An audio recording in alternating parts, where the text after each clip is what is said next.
Ada sebuah pulau terpencil di dekat wilayah segitiga Bermuda.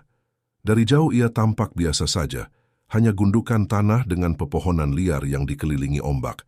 Namun yang membuatnya aneh adalah suara radio yang terus dipancarkan, entah dari mana sumbernya.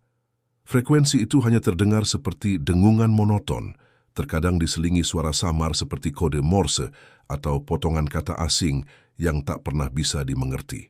Para pelaut menyebutnya Pulau Hantu Radio, sebab setiap kapal yang mencoba mendekat pasti mengalami hal serupa.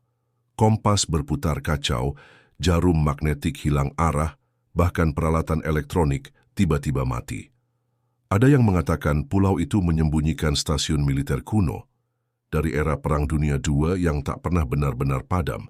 Ada pula yang percaya bahwa sumber sinyal itu bukan buatan manusia, melainkan teknologi asing yang sengaja ditempatkan di sana untuk memantau lautan. Misterinya semakin dalam karena meski banyak ekspedisi mencoba mencari asal sinyal, tak satu pun berhasil mendarat.